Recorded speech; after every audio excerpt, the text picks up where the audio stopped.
Grabe si Russell Westbrook, MVP mo, triple-double, napabuhat na lang sa dulo ng laban. Ang lakas pang mga asar ni Brody, biglaan na lang ditong kinarma. Hype na hype pa dito si Tyrese Haliburton. Isang mainit na labanan ng Sacramento Kings versus Indiana Pacers. Outstanding itong rookie ng Pacers na si Ethan Thompson. Nag-average siya ng 62.5 sa field goal at agad naman ditong nilagay si starting lineup. Start ng first quarter, mainit kaagad si Russell Westbrook sa 3-point line at nasundan ng kanyang alley-oop assist to Maxi Reinhold. Sagutan naman ng 3 si Benedict Mathurin at Keegan Murray para naman dito sa Kings. Russell Westbrook kumana dito ng fadeaway shot, sabay nang aasar pa dito sa crowd at muli naman ditong naitabla ni Pascal Siakam sa score na 10-10. Palitan naman dito ng 3 si Zach LaVine at ang rookie ng Pacers na si Ethan Thompson, and still wala pa rin ditong Sabonis sa Sacramento at nasa likod naman niya si Coach Jimmy Alapag. Halfway mark ng first quarter, nakita lang dito yung laban ng Kings at ng Pacers mga idol, pero yun nga lang, muling nakalamang dito yung home team na magkaroon sila dito ng momentum. Nakakapagtala sila dito ng 11-2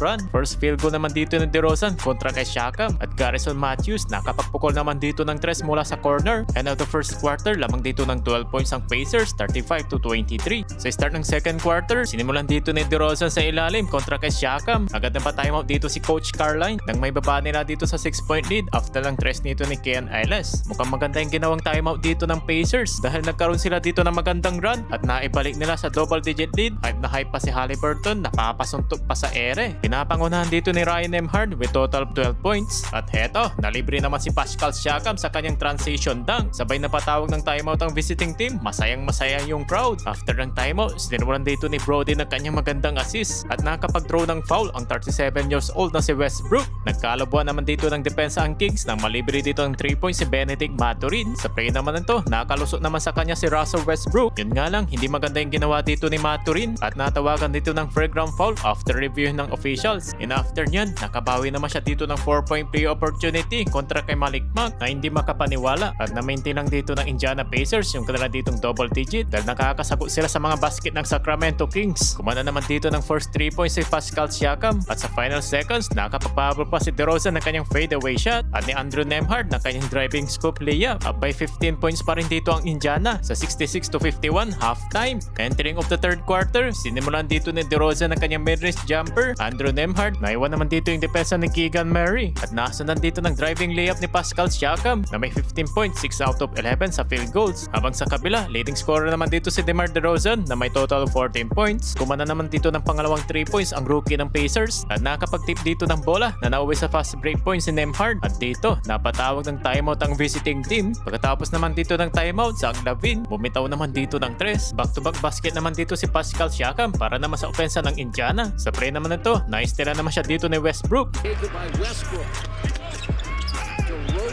Nasundan naman dito ng basket ni Westbrook kontra sa rookie ng Indiana. Sabay nang aasar pa sa crowd itong si Brody. Yun nga lang, narusutan naman siya dito ni Andrew Nembhard. Zach LaVine, pasok naman itong kanyang 3 points at naibaba nila sa single digit after ng driving layup nito ni Keegan Murray plus N1. Yun nga lang, agad naman ditong naibawi ni Benedict Mathurin nang malibre siya dito sa 3 points. Kaya naman, naibalik dito ng Pacers sa double figure at Westbrook, tinirahan naman niya dito ng jump shot si McConnell na meron na siya ditong total of 15 points. Kulang na lang ng isang assist at triple-double na itong si Brody. At eto naman yung opensa ng Sacramento. Nakapag-draw naman dito ng foul si DeRozan at nakompleto yung kanyang dalawang free throw. Nagkaroon sila dito ng magandang momentum ng Kings at naibaba nila sa 4-point game sa score na 92-88 heading to the fourth quarter. Well, sa fourth and final quarter, Precious Achiuwa, sinimulan niya dito yung opensa para sa Kings pero nakapagbitaw naman dito ng 3 si Walker at muling dinalik dito sa Westbrook sa lineup ng Kings na may triple-double. Muli sila ditong nakabalik sa laban at naibaba ni Westbrook sa 2. Tingnan nyo dito mga idol, ang lakas pa dito mang asar si Brody. Hindi masaya doon si Coach Rick na patawag ng timeout. Pagkatapos ng timeout, tuloy ditong naitabla ng Kings at muli nila ditong nakuha yung lead mula ng first quarter nang dahil na nga dito kay Russell Westbrook. Biglang napabuhat back-to-back basket para dito sa Sacramento Kings. Kaso ang problema, tatlong sunod na 3 ang pinakawalan dito ng Pacers. Si Nembhard naman dito ang napa-take over. 10 points ang kanyang ginawa dito sa final quarter. Good hustle play pa dito ng rookie ng Pacers na kahawig ni Dylan Harper. Siakam got it on a third try. Sa last 1 minute, nang tuloy na ditong tinapos si Nembhard at sa dulo, hindi na dito nakabalik sa laban ng Sacramento Kings. Kaya panalo ang Pacers, nasayang yung triple-double ni Westbrook.